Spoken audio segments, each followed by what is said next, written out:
And then what sort of reception can we expect for Gbagbo this afternoon in Abidjan? Well, it seems like the reception will be pretty big. There has been debate in the last few weeks about whether or not it will be a discreet welcome for the former president, Laurent Gbagbo.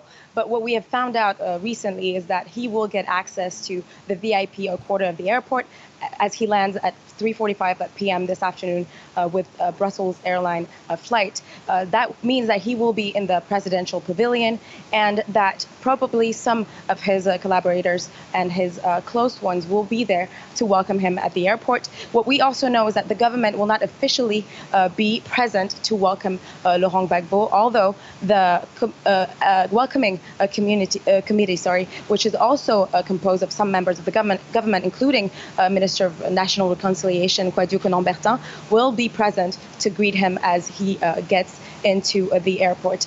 We don't know yet if he will be given any particular speech, but he is also expected to greet his former collaborators at his former headquarters, campaign headquarters from 2010. When it comes to the popular welcome, we have spoken to some people in the last few days.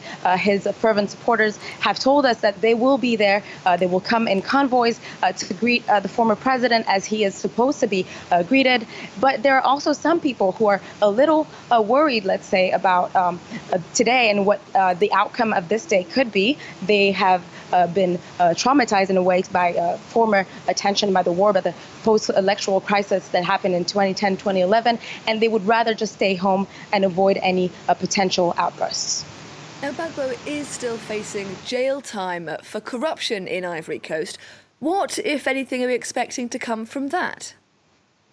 Well, as you said, he has been acquitted by the ICC for crimes against humanity, but he is still facing a conviction from the Ivorian Supreme Court, which was basically given in 2018 regarding what is known as the West African Central Bank holdup that happened in January 2011 during that post-electoral crisis, where he gained basically access to the coffers of the bank illegally, according to the Ivorian justice. So we don't know yet if he is going to be to have to serve time for this particular conviction.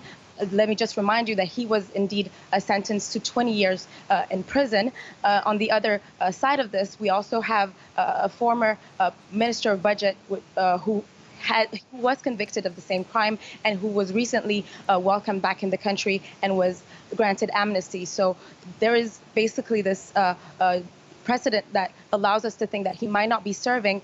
So let's say that it is still up in the air, and the next few weeks and months will allow us to know if he will be granted amnesty or maybe potentially pardoned by the president, Alassane Ouattara, or the other alternative, which is retried by the Ivorian justice. Hannane Ferdjani in Abidjan, thank you very much.